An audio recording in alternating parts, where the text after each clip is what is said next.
PC. ജോർജും മകൻ Sean ജോർജും ബി.ജെ.പി. അംഗത്വം സ്വീകരിച്ചു. ഡൽഹി ബി.ജെ.പി. ആസ്ഥാനത്ത് പ്രകാശ് ജാവ്ദേക്കറും കേന്ദ്രമന്ത്രിമാരായ വി. മുരളീധരനും രാജീവ് ചന്ദ്രശേഖറും ചേർന്ന് അംഗത്വം നൽകി. പിണറായി സർക്കാർ കേരള ജനതയെ വഞ്ചിക്കുകയാണെന്ന് പി.സി. ജോർജ് വ്യക്തമാക്കി. നമ്മുടെ കേരളം ഇന്ന് കടക്കണിയിലാണ്.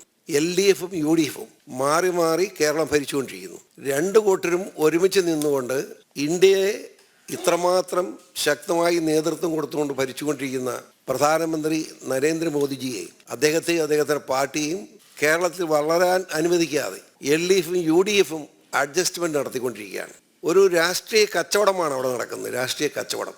സാമ്പത്തിക പ്രതിസന്ധിയുടെ പേരിൽ കേരളം പട്ടിണിയിലേക്ക് നീങ്ങിക്കൊണ്ടിരിക്കുകയാണ്. ഇനി ഈ സാഹചര്യത്തിൽ കേരളം രക്ഷപ്പെടണമെങ്കിൽ പ്രധാനമന്ത്രിയുടെ ദയാദാക്ഷിണ്യം കേരളത്തോടുണ്ടായേ മതിയാവും. യാതൊരു സംശയമില്ല. നീ വരാൻ പോകുന്ന പാർലമെന്റ് തിരഞ്ഞെടുപ്പിൽ ഇതുവരെയും BJPക്ക് അക്കൗണ്ട് തുറക്കാൻ കഴിയില്ല എന്ന് അവകാശവാദം ഉന്നയിക്കുന്ന LDFിനെയും UDFിനെയും പരാജയപ്പെടുത്തിക്കൊണ്ട് BJPയുടെ 5-ൽ കുറയാത്ത MPമാർ ഇന്ത്യൻ പാർലമെന്റിൽ ബഹുമാന്യായ നരേന്ദ്രമോദിജിക്ക് വേണ്ടി പിന്തുണ പൊക്കാൻ കൈപൊക്കാനുണ്ടാവും. യാതൊരു സംശയമില്ല. കേരളം BJPയോടൊപ്പം എന്ന് തെളിയിക്കാൻ കഴിയുന്ന സാഹചര്യം എത്രയും വേഗം സൃഷ്ടിക്കും എന്ന് ഉറപ്പിച്ച് പറയുവാനും ഞാൻ ആഗ്രഹിക്കുന്നു.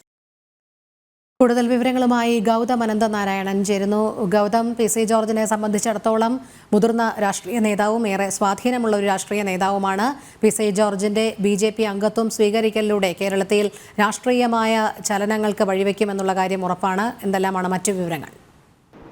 രോഹിണി, വളരെയധികം അനുഭവ സമ്പത്തുള്ള, പ്രത്യേകിച്ച് പൂഞ്ഞാർ പോലെ ഒരു മണ്ഡലത്തെ 7 തവണ പ്രതിനിധീകരിച്ച് നിയമസഭയിലെത്തിയ പി.സി. ജോർജിന്റെ സാന്നിധ്യം NDAക്ക് വരുന്ന തെരഞ്ഞെടുപ്പുകളിൽ കരുത്ത് പകരുമെന്ന കാര്യത്തിൽ സംശയമില്ല. ഇന്ന് അദ്ദേഹം ഉച്ചയ്ക്ക് ശേഷമാണ് BJP ആസ്ഥാനത്തേക്ക് എത്തിയത്. മകൻ ഷോൺ ജോർജും പി.സി. ജോർജിനൊപ്പമുണ്ടായിരുന്നു. അദ്ദേഹം 2019 രൂപീകരിച്ച ജനപക്ഷം സെക്കുലർ എന്ന കക്ഷിയെ BJPയിൽ ലയിപ്പിക്കുകയാണ്. അതിൻ്റെ ലയന സമ്മേളനം കേരളത്തിൽ ഉടൻ നടത്തും. അതിന് മുന്നോടിയായാണ് പി.സി. ജോർജും ഷോൺ ജോർജും ഇന്നിപ്പോൾ ഔദ്യോഗികമായി BJPയുടെ ഭാഗമായത്. BJP ആസ്ഥാനത്തെത്തിയ PC. ജോർജിനെ വിവിധ ദേശീയ നേതാക്കൾ, കേരളത്തിൻ്റെ പ്രഭാരി പ്രകാശ് ജാവ്ദേക്കർ, അതോടൊപ്പം തന്നെ സഹപ്രഭാരിയും ദേശീയ ജനറൽ സെക്രട്ടറിയുമായ രാധാമോഹൻ അഗർവാൾ, കേരളത്തിൽ നിന്നുള്ള കേന്ദ്രമന്ത്രി വി. മുരളീധരൻ, ഒപ്പം രാജീവ് ചന്ദ്രശേഖർ, മലയാളിയായ ദേശീയ സെക്രട്ടറി അനിൽ ആന്റണി തുടങ്ങിയ നേതാക്കൾ ചേർന്നാണ് പി.സി. ജോർജിനെ സ്വീകരിച്ചത്. അതിനുശേഷം വൈകുന്നേരം BJP ദേശീയ അധ്യക്ഷൻ JP നഡ്ഡയുമായി ഡൽഹിയിൽ പി.സി. ജോർജും ഷോൺ ജോർജും കൂടിക്കാഴ്ച നടത്തി. പി.സി. ജോർജ് ഇതിന് ശേഷം മാധ്യമങ്ങളോട് പ്രതികരിക്കുമ്പോൾ അദ്ദേഹം ചൂണ്ടിക്കാണിച്ചത് കേരളത്തിൽ വലിയ തോതിലുള്ള സാമ്പത്തിക പ്രതിസന്ധിയും കടവും ഉൾപ്പെടെ രൂപപ്പെട്ടിരിക്കുന്നു. ഇടത് വലത് മുന്നണികളാണ് ഇതിന് കാരണം. ഇനിയും കേരളത്തെ രക്ഷിച്ചെടുക്കണമെങ്കിൽ പ്രധാനമന്ത്രി നരേന്ദ്രമോദി കാര്യമായ ഇടപെടൽ നടത്തണം. അതിന് BJP സ്വാഭാവികമായും കേരളത്തിൽ കരുത്താർജിക്കേണ്ടത് കാലഘട്ടത്തിൻ്റെ അനിവാര്യതയാണ്. അതിനാൽ ക്രൈസ്തവ സമൂഹത്തിൻ്റെ ഉൾപ്പെടെ പിന്തുണ ഇപ്പോൾ കേരളത്തിൽ BJPക്കുണ്ട്. വരുന്ന ലോക്സഭാ തെരഞ്ഞെടുപ്പിൽ ഏറ്റവും കുറഞ്ഞത് കേരളത്തിൽ BJP 5 സീറ്റുകളിലെങ്കിലും ഏറ്റവും കുറഞ്ഞത് വിജയിക്കും എന്നാണ് പി.സി. ജോർജ് വ്യക്തമാക്കിയത്.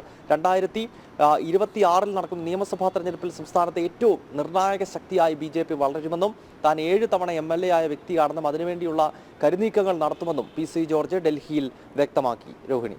ശരി, ഗൗതം അനന്തനാരായണനാണ് വിവരങ്ങൾ നൽകിയത്.